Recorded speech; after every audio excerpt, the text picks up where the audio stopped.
Hey, Facebook Live, it's time for another Ask a Motor Cop Dispatch Edition. Officer Shane Spielman here. I am up in the Anaheim Police Department's Communications Center to answer your questions that you have about dispatch. Before we get into that, I apologize for not making the last video. I was very, very sick. Trust me, if I could have made it, I would have. I'm sorry you were subjected to Sergeant Boyer again. Ooh. Hopefully that doesn't happen in the future. Hopefully I stay healthy, knock on wood. I do appreciate all the well wishes I got. I'm doing much better, so thank you. I am here today, and I'm also here today with one of our communications supervisors, John Carter, who will be answering your questions about dispatch. John? Yeah. There's something coming up, or it's this month. What do we got? It's actually next week. Dispatch week is next week. It's National Public Safety Telecommunicators Week. So we take that time to kind of give our dispatchers kudos and let them know what a job well done they've done. Yeah, absolutely, all year. So absolutely. celebrate Communication is vital for our job. Mm-hmm. Knowledge is power, so the more information that our dispatchers can get from you when you call, it makes our job easier when we get out there on the scene to help solve the problems that you have. So absolutely, very, very huge portion of what we do. So with that, we're going to into your questions about dispatch. That's so our first question is from Wendy, and Wendy asked, I know that some of these calls and situations can be heartbreaking. What do you do so you don't let the emotional stress and sadness affect you negatively? Yeah, that's a great question. Mm-hmm. We actually follow a lot of the strategies that the officers do. Right. A lot of that is taking time off, right? Mm-hmm. Make sure that you, when your days off, you go out and do stuff. You have hobbies, exercise, you go camping, you do something fun to take your mind off of this.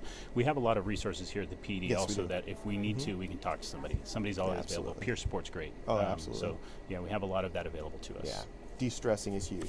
Unfortunately, in law enforcement, a lot of what we see and do is on the negative side, and there is a lot of good, but sometimes police work's a little dirty and ugly, and we have to de-stress and get that stuff out of our minds. And it can wear on you too. It can. It can. So very good question. Yep. Next up is Joanne, and she wants to know, what is the priority protocol for officer response from citizen reporting issues? Right, so great question. What's the priorities? Yep, we have 5 priorities here at the police department. Highest priority being somebody is involved in a crime right now. Somebody is injured, being assaulted, there was a car accident, car accident, that kind of stuff. On the other spectrum is maybe a burglary where your car was broken into last night. Sure. We don't know who did it, we don't know when it happened, but we still want to address it. We still need to take a report about it and investigate it. But obviously if I get a call and it's somebody who was in a non-injury car accident, they're safe, we're going to get out there. But if my next call is an injury accident, we're going to go to that one first. It's not first come, first served. So, absolutely. Yeah, we will get out there as soon as we can. We will. Yeah. I really wish that we had a police officer on every corner. The reality is we don't, so there's only so many of us, so many of you out there, so please be patient. Yeah. We're going to take the really important stuff first and then work our way down. So that's right. Great question. Juan wants to know, what is the strangest call you've ever handled? This is always a fun part of the job.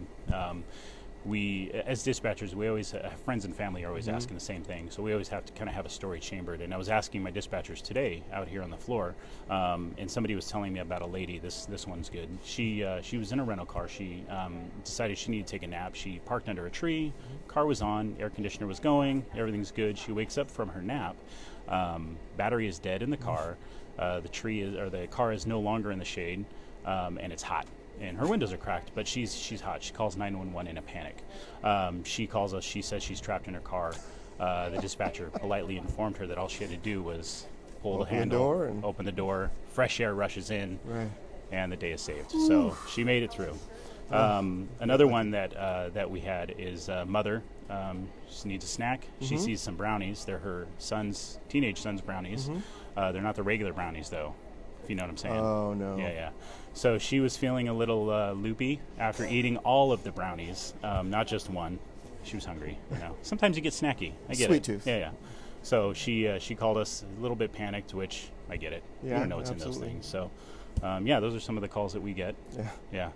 Yeah, some crazy stuff out there. Some fun stuff. Interesting and humorous, too, at the same time. That's right. And we got Debbie. Debbie asked, How do you become a dispatcher?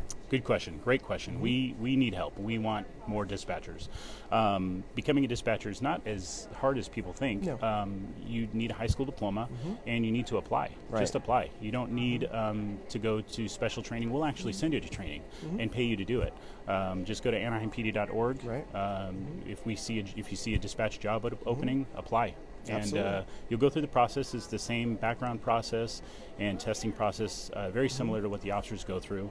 It is a lengthy process. Yeah, It's background check. Background and check. things. We want to make sure that we're getting good people and that we can rely on them. But just apply. We take a typing test. They take a physical agility test. Will this work? Yeah, right. And you don't see me jumping a 6-foot wall. I Kool-Aid man that thing Right. right through it. So yeah, that's it. All right. Yeah, go Very apply. good. And next up, we got Gabriel, and Gabriel wants to know, do you know where we are if we call from a cell phone? Another great question. It's a yes or no, yes and no question answer.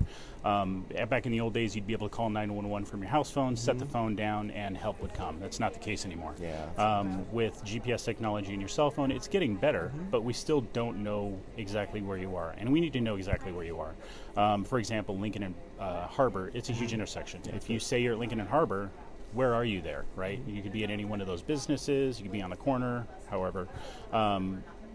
We like to tell people, please know where you are. Yeah. Give us specifics.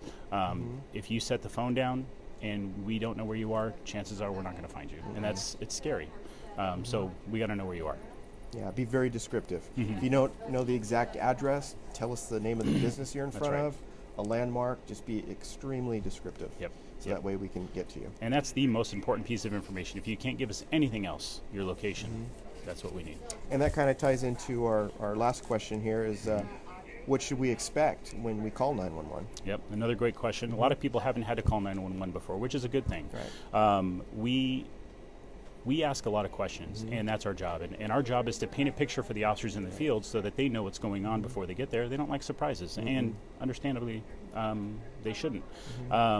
We are going to ask a lot of questions. We will ask very specific questions. We're not going to ask what somebody looks like. We're going to ask what race they are, how tall they are, how much they weigh, what color is their shirt, not just what kind of clothing they're wearing. So the best thing to do, and I don't mean to sound harsh, but this does sound harsh, is just to shut up and answer our questions as we ask them. We will ask the questions in the order we need it and the information we need, and we'll get help out to you post haste. Absolutely. As they say. Post haste. That's right. Yeah, and just because we're asking a bunch of questions doesn't mean that the officer isn't already responding. That's right. So if it's what we call a hot call, a priority one call, they're sending officers already. It's just they're gathering the information as we're rolling and feeding us that information. Yep. For us, out in the field, knowledge is power. So the more information we have, the more information we can get from dispatch, the more information that dispatch can get from you, the better it is for us when we finally arrive on scene to help solve your problem. Yep. So just remember that. Just stay calm, be very descriptive, and like John said, just answer the questions. That's right. All right. That's So right. great. Thank you. All great questions. Very appreciative of those questions. Just remember that April is Distracted Drivers Month. So put down the cell phones, put down the pizza, the burgers. Ladies, Pizza. put down the you never know. You never know. Ladies, put down the makeup, put down the books, put down the laptops. Believe it or not, I've seen that before. Somebody using their laptop while driving. So don't do that. Please be safe. And as always, if you like this video, please like it, share, subscribe. Stay tuned for more, especially real soon because we got something special. So we'll see you next time. John, thank you so much. Thank you. Have a good one. Thanks.